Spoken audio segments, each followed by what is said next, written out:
Konnichiwa, I'm Edwin. I'm here to answer some of your questions. Just want to have a quick introduction of myself before I saw some of the questions about it. So I think CNA projected me as a professional diver. Apparently, I am a professional diver, but diving is not part of my main work. So I'm a deep technology engineer. So in the past, if you happen to see China News Asia before, I have been on the TV before, and I have granted Singapore patents and US patent before for my invention, and I'm more into underwater technologies and mechanical designs and electronics, marine sector. So I won quite a few awards and in the marine sector, including a minister awards.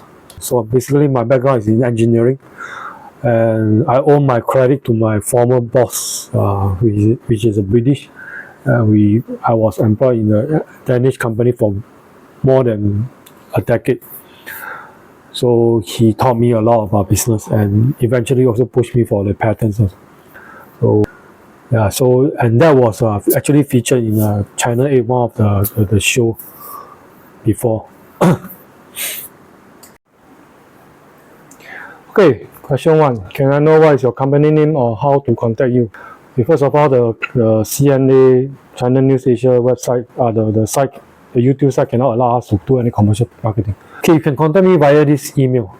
At the moment, we are doing some transition, so I will have to update my website first. So after that, then we will let everyone know where to contact. Second question. Saw your channel from CNA while watching TV. Singaporeans speak Japanese, licensed Japanese tour guide in the past in Singapore, okay. And fascinated about Japan IKEA and car rental business, okay. To contact me to see how we can collaborate. Okay, quite a few marketers have contacted me after the show. So our KIV at the moment, because we are doing the transition between Japan and Singapore companies, and also the Singapore Tourism Board license. So I'm waiting for that, and then once that happens, then we will look into how to market the Yamanashi tourism site and my car business in Japan. Next, inspiration. I also have dreamed to live abroad in Japan, even though my talent and skill are nowhere on par with me. I hope one day my dream can be realized. It's not my first time on CNA, so yeah, a lot of people have written about the inspiration, but if you are not going to carry out the first step, it will only be sweet words. So words is very easy to say, but you really have to make that first move to make your dream come true. For me, I travel around the world quite often last time for my business. So I've been to a lot of countries in Middle East and Europe, and some of the war-torn countries also. But I never stepped foot in Japan until last year. So last year, April 2024, is my first time in Japan. So it's quite surprising actually. So yeah, I made a decision pretty fast in a few months to start the business and see how it goes, and to find the IKEA. So for the IKEA, it happens during the pandemic time, during the lockdown period. I was watching YouTube, and I happened to saw this guy. Then he was doing his own IKEA renovation, etc. So it caught my attention on that. So from there, I start to look into the IKEA part, and also some of these Japanese carpentry, how they do the work. And from there on, I became more and more interested in IKEA, followed by the camping part. Yeah, so it happens that both can match together. So I go into this area. Okay, about the IKEA. Okay, may I ask, is the IKEA bought under the 0 yen IKEA scheme? Okay, I never heard of this 0 yen IKEA scheme except on the YouTube. They are $0 IKEA. First of all, I never encountered that in my town especially. So usually I think the IKEA around my area is starting as, I would say in Sing dollar, about $50,000. And whether this 0 yen IKEA, if it's there, I think there will be a lot of entrapment. Japan government, if they willing to give something free, there must be a lot of conditions. Even for my IKEA that I bought, we pay about 5-figure price. The town office is willing to give us a grant, very small grant, small, only about less than $2,000. Okay, to renovate within 6-month period, and within this 6 months, choose the contractor only under the list that is listed out by the town office. So there's actually not much of a choice. Not many contractors there. Yeah. Okay, another question. Can tourists own an IKEA? Yeah, that's one very common question that most people ask me. Yes, tourists can own IKEA in Japan, no problem. It's actually very simple. You just engage a property agent, and once you selected IKEA, you just need to get through your local. In Singapore, for me, we have to engage a notary public to sign the legal agreement and send over to them, and they will settle everything. Once you settle the payment, done. So if everything's smooth, within 1-2 weeks, you can get the IKEA. Okay, most IKEA are freehold, but there are IKEA that are leasehold, and there are IKEAs that have regulation. So you have to check whether your IKEA is inside this urban control regulation or designated as agriculture. So they have different ruling. So for me, lucky my IKEA don't have any of this issue. Okay,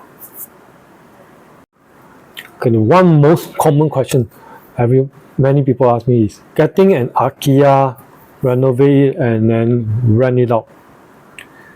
Is it possible? I think you have to be very careful here, okay? Because if you are a resident or visa holder or what, converting the IKEA for Airbnb is a resident issue, so that fall under town office. But if you are going to convert IKEA into a hotel or a guest house, that is under commercial entity. You need to set up a company to run this IKEA. Okay, the difference between residential and commercial. For residential as an Airbnb, you are required subject to only operating of up to 6 months. Okay, because they don't want you to compete with the hotel. Whereas if you want to run the whole year, you need to have a company. You need to obtain hotel license. Yes, I heard there's three categories. So the highest being the guest house. So first of all, it's very troublesome and tedious to get a hotel license. Okay, so there are I know this because one of my cousins own 5 hotels in Japan. So he's just in Shizuoka, yeah, but he's a Hong Kong.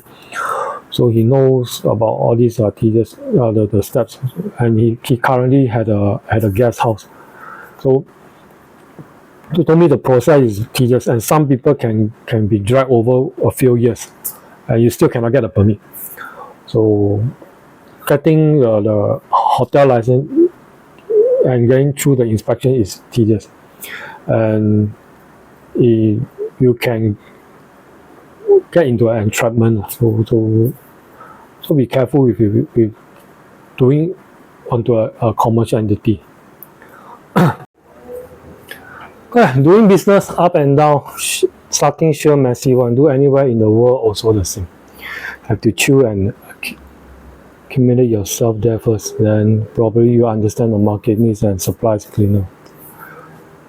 If half in half out, then maybe it will be quite difficult if you explore doing smart home, blah blah blah.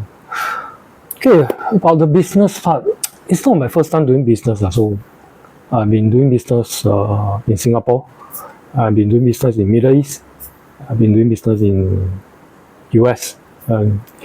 Yeah, but it's my first time I venture into Japan physically. So yeah, there's a lot of issue there, and I don't want to talk about the bureaucracy of over there. I can run the same business from Singapore in Japan, so it's much easier actually. And while I will still maintain the Akia and the car there, so there's no problem. The only issue is whether I can still hold my visa or not. So that we will decide later. A little bit about my Akia hunting. So last year April I came to Japan for my first time, and then subsequently when I go back I look around for investors and talk to a few of my friends, and one of them decided to invest together with me. And in July I came back and started looking for Akia. Why Akia? Because part of the business requirement require us to have a physical office. So after checking with my supervisor, it is possible to have a home office in the Akia. So, but there is a certain requirement for this home office. So I need to go and find this specific Akia. So I look around for at least 5 Akia, I think. So of the 5, I narrow down to 2. Okay, then this current Akia that I own is actually not inside my list. So it was a very last minute Akia insertion just before I fly. So the other either is very expensive or it's very remote. So this Akia is on the day when I fly. So I have to slot in the time to come over to this, about an hour drive from the other Akia. So when I came, I don't have a good impression of this Akia at all, because it was so custom with all the trash, all the thing, and I have very limited time before I need to rush to Narita Airport. So I only take a look about 10 minutes and I just went off. Actually, I missed my flight for that. So yeah, and then when I was in the airport, after I missed my flight, I checked into the airport hotel for a night. Then I thought through, and of all the 5 Akia I went through, I think this is the only visible one, because the rest are either very expensive or very remote, and the other 2 that I like is also slightly off my budget, and plus it's situated in the middle of the jungle. I mean, getting to even have a proper meal will require me to drive at least 1 to 2 hours to the nearest city, so it's not visible to me. And this current Akia that I own, McDonald's is just right behind me, and a 5 minutes walk I can reach a Daiso and a supermarket. It's only about 40 minutes drive to the nearest the main city, Kofu, in Yamanashi, and 10 minutes to Shizuoka Prefecture. It's very near to Mount Fuji, so there's a lot of attraction is nearby, and so I think the location is very ideal. In fact, when I came to see this Akia, I lost my way. Because when I lost my way, I drive around the whole neighborhood. So I realized the neighborhood has a lot of cafe and restaurant. So that gave me the impression, but the Akia is a bit run down and a lot of trash. When I was having the night in the airport hotel, I thought through, I can do something with the Akia, but I cannot do something with the surrounding. So the only out of all the 5 Akia that I went through, I think this is the only one that I will choose. But the trash is a headache, so I need to negotiate with the previous owner. So the owner is staying in Tokyo with his grandkids and the son, and I heard he's quite old age already. So to list the Akia with the town office, part of the requirement is the owner had to clean up the whole house and clear the trash. But this owner apparently is quite old. And being old in Japan means you have no income, and clearing trash requires a lot of money. So I don't think he have the income to clear. So I negotiated with him and I say that I can clear off all this and ask for a discount. So he gave me a very big discount, in fact, I think more than 60%. So yeah, we agreed and then we brought it over. Actually, I underestimated the amount of trash. 6 months in a new territory with a new language, very short runway to see if the business will succeed or not. I'm not so worried about the business part. So I have my own company in Singapore and running business here and cash revenue in Singapore. So trying the new business in overseas venture in Japan is like a test bidding. About the little research into established player, pricing power, overhead, cash flow. Well, my background is in engineering, but I've been doing business for the last 15 years. So I've actually been dealing with a big Japanese company, and before even I come to Japan, I really know their culture. I'm since the day when I started working. In fact, my first company is a Japanese company. So I know the Japanese working culture, I would say. When I go into Japan, yes, we didn't know about all the established players, but my business partner feel that we can just go ahead and try. Overhead, all that we try to cut down. So that's why I'm there, rather than hire a group of people running, right? So this guy got quite a plan for starter getting all the official permits and navigating the strict Japanese regulations, etc. Well, when I first deal with Japanese authority, it can be very big. So there's a lot of stone that you will hit, but eventually you will get through. So things are very slow there and very outdated system. You just have to be very patient with the bureaucracy. What we handle in Singapore, you take it for granted. Okay. And when in Japan, then you realize, how Singapore government able to streamline the Singapore system to be that efficient. For example, if you want to start a company in Singapore, you just go to ACRA and register. Everything can be done in 15 minutes. Set up a company bank account in 3 days. But in Japan, to set up a company took me 3.5 months. To get a bank account after company set up took me another 2 weeks. And that company bank account doesn't even come with a debit card. They only give you a cash card. You can only draw cash at the ATM. So how are you going to do all the business transaction? I have to use my Singapore credit card to do all these transactions. Company, I won't even call a company bank account. It's just a personal bank account. A company bank account, you need to stay in Japan over the initial period until my visa is renewed for yearly. So once the visa turns 1 year, then you can apply a company bank account. So it's not so straightforward, which is why I wonder why they allow to give out business visa, yet they have all these restrictions around.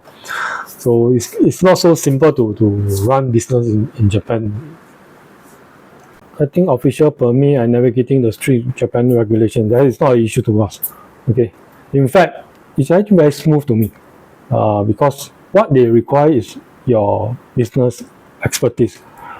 You have to prove your business expertise. So you need to know how to write your business proposal, your P&L, your forecast, and we call it a business package. So, and once you got that, and then you need to know the flow of how to get through all these permits. They actually issue the first 4 months of a business manager visa to ensure you can set up the company.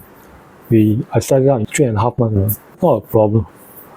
But the language barrier is a real headache. But the authority and the locals there are quite patient. So I usually use the apps to translate. And in fact, the town office, they also have, I think they deal with foreigners. They just bring the iPad out and do the Google translation. securing the assets in Japan, the Akiya and the vehicles is investment. I don't see a loss in this area, even if the business doesn't pick up, because firstly the car doesn't have COE.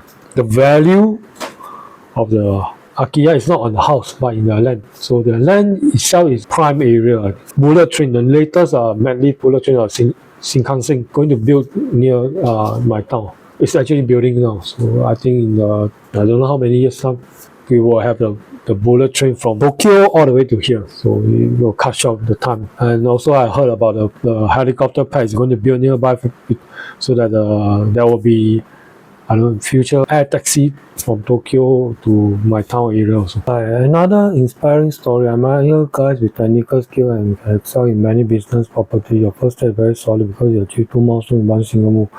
Big cheap house for stay and big land for business side by side. First step of killer got chance to be a passive investor. I'm open for investment. So if you want to talk about investment, then you can email me and below and we can discuss about that. Feel you can explore doing smart home cleaning and handyman services over there. First of all, my visa is on the business manager visa, so it's an expat visa. I'm not supposed to do all this actually. So this is more of a personal renovation on the Akiya. With his level of knowledge and skill in automating the house, he can also provide these services to the elderly living near him. Distant family members would also be more assured. No. Why Japan is so outdated and so you can see the culture. So the older folk will want the things to remain the same. So you don't need to automate because their culture, their thinking is still back in the old days, so they will prefer that way. So you have to respect them. So only the younger generation will automate the house. Mine is a much newer build. I got a local contractor for my own Akiya and use smart switch. I was thinking to modernize the whole Akiya, but some feedback is to maintain the old traditional style so that it still look like old traditional Japanese style rather than modernize everything. So I'll try to retain most of the traditional Japanese style and just add on some of the technology to make it smarter so that I can manage it easier. Then the house itself, a fun project, old abandoned home, height, expensive surprises like structural damage, termite issue that can blow the budget. Earthquake, why Japanese buy relatively new houses with modernized structures. Been studying Akiya since the pandemic time until now. So as an engineer myself, the house is the structure. So I'll look at the beam and the pillars before I even decide. And for the termite issue, it depends. Even this house also have termite, but the termite is external area, so it's not in the main pillar and the beam, so I'm not so worried about it. And earthquake, I'm surprised earthquake doesn't cause any damage to the Akiya. In fact, the Fukushima earthquake, it hit Yamanashi at a scale of 6. So this Akiya managed to hold. And when last year August, when I was in Yamanashi, when I took over the Akiya, that one night, I think it was on the news. So the earthquake hit about Richter scale 5. So I wasn't in the house. I was in the ramen restaurant nearby, and the restaurant shook violently. But the house is intact. And then subsequently, every now and then you will have a 3 to 4 scale, but the house is holding well. I have some plan to renovate the house exterior first. After the exterior is done, then I will handle the interior of the house, and I will strengthen the house structure. Lift the roof tile and install waterproofing. Wow, that is a big problem. I thought of repairing the roof only, but to remove the whole roof tile and to replace and to change the whole new thing. It's a very tedious work, and I don't think I have the budget and the time to do all this. So as long as the roof, I don't really want to bother about that. It's not that simple to remove all the tiles, and worse, the tiles I can't throw away. So the town office has this requirement, you cannot dispose of all this construction material easily. So it's a very troublesome thing. First time seeing such a high-tech IKEA, there's actually nothing. My neighbor house is even more high-tech than me. I wonder if you finish a renovation, perhaps a bigger, steadier shack storeroom for all your gear. Yes, that's what I'm intending to do. I decided to convert one of the car park. This time when I go back, I intend to build the carports. So one of the carports that is covered will be converted into a storeroom so that I can ship all my hardware gear over. And then set it up with a short stay, let's say Airbnb. Yes, Airbnb is what I'm looking into. So, but I don't think I can handle it in time in this year. So it will depends on my time and my budget. So I have to move it slowly. Hopefully by next year I can get it ready for Airbnb. Then you could still reserve it for the time you want to be there and get an income. Is it an area that would attract booking? Yeah, I think Yamanashi is very nice. There's a lot of natural landscape and sceneries, scenes that you can go. And Yamanashi is situated between Shizuoka, and Shizuoka and Yamanashi share Mount Fuji. So for me to go Mount Fuji is only a 1 hour drive through the mountain. Yeah, so Mount Fuji is actually quite near to my place. You have a lot of good friends there now who could perhaps help with booking, overseas security, and arrange cleaning between guest staying. Yeah, I have a lot of good friends, but I haven't checked into the cleaning part. So far cleaning is done for me. So as for booking, I think we can do it online, so no issue. Overseas security, everything is done through my smart home system, so I don't see about. So we call a police box. There's a police box just across the street. So there's some man police around. I will be ending the video now. So the rest of the question I'll be answering in the next video.